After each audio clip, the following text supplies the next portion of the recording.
Hello, this is David with Discovery Makes Knowledge, and I'm so excited because I finally get to do an episode about Japanese archery, Kyudo.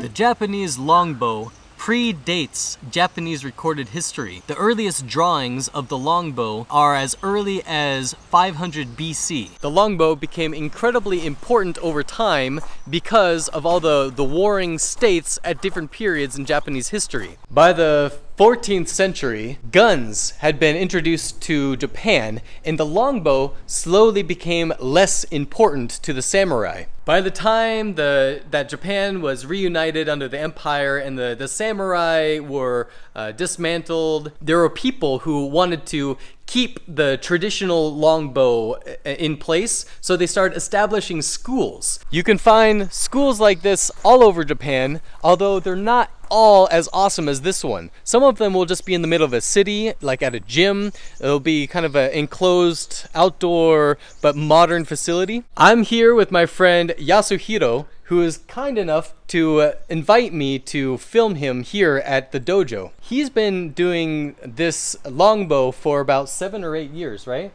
Yes, 7 or 8. You would be considered medium level? I think so. How many years does it take to get to a high level? Many years. Many years.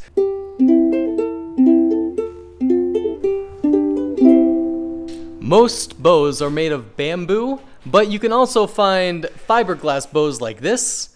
Sometimes they can be a little cheaper, and sometimes they can be more expensive. You can find carbon fiber bows, and even most of the bamboo bows these days will have some kind of other material like fiberglass or carbon to put inside to make it stronger. But I think most people want at least the look of a traditional bow, so most bows you see will look bamboo. You can see the longbow is incredibly tall. At over 2 meters tall, it's the longest bow in the world. It's asymmetrical. The string itself is not centered. When you shoot this longbow, it will actually pull to the right. Being a very traditional sport, of course, the first thing you need to do is get dressed.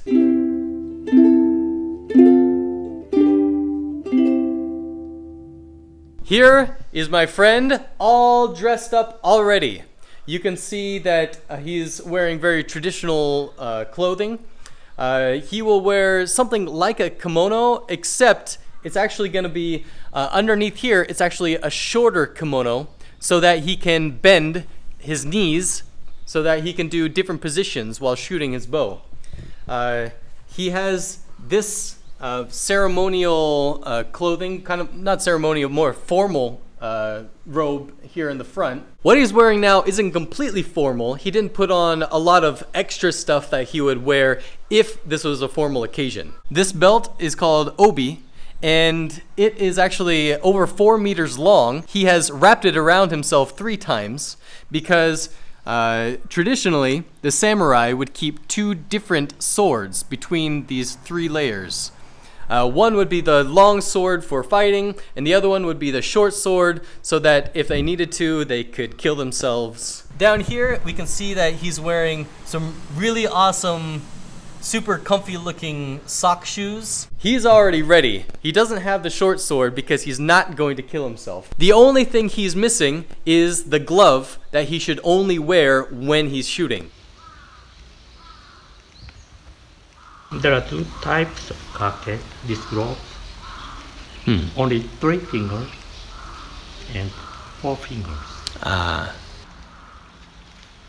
I'm really lucky because today there's nobody else in this dojo, which means that my friend and I are free to shoot as much video as we want. So I can try to get some really nice shots of the traditional way of shooting the Japanese longbow.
So the shot he made at the very beginning of this episode, look at that. That is beautiful. Wow. From here to the target is about 28 meters. And that's pretty good, being that he got a bullseye. That's really impressive. When you're finished, you always need to make sure everything's cleaned up and taken care of. Gotta close up shop when you're done.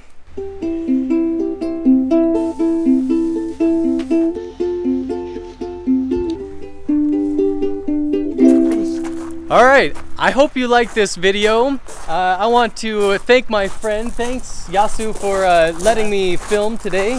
I really appreciate you letting me tag along. Thanks for watching. I'll see you next time.